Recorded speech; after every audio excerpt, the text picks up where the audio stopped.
ছেলেরা শোনো বাপ, এটা তোমাকে কামে লাগবো বাপ, আমি বন্ধুর কথা ফেলে দিও না, অনুরোধ করছি বাপ। তোমরা যারা অশ্লীলতা, বেহায়াপনা, বিবাহের পূর্বে হারাম এই যৌবনের তাড়নায় তোমরা যারা নাচ গান, জিনা, ব্যভিচার, মোবাইলে অশ্লীল দৃশ্য দেখো, এবং যারা কোনো মেয়ের সাথে অবৈধ প্রেম সম্পর্ক, নাজায়েজ যে কোনো রকমের সম্পর্ক করছো, আমার অনুরোধ তোমরা এই কথাটা শোনো আমার। দেখো আল্লাহ কি বলছে। আল্লাহ বলছেন আল খাবিসাতু লিল খাবিসিন। আল্লাহ বলে চরিত্রহীন খবিশ যে পুরুষ, আল্লাহ বলেন আমি আল্লাহ বলছি, তুই মনে রাখিস বন্ধু, এ কথাটা মনে রাখো।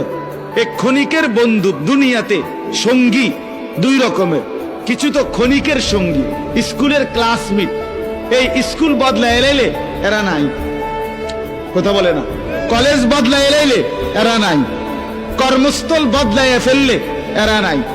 কিন্তু স্ত্রী দুনিয়ার মধ্যে একজন সঙ্গী, এই সঙ্গী কিন্তু দীর্ঘমেয়াদী দুনিয়াতে, ঠিক কি না বলেন?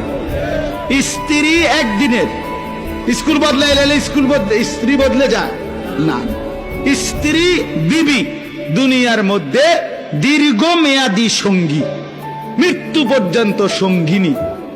আর স্ত্রী শুধু স্ত্রী না, স্ত্রী আমার বংশ, আগামী দিনের প্রজন্ম, আমার সন্তান, আমার সামনের আগত জেনারেশন, এর দ্বারা আমার আগামী দিনের পরিচয়। তাহলে এটা কি একটা গুরুত্বপূর্ণ বিষয় কিনা?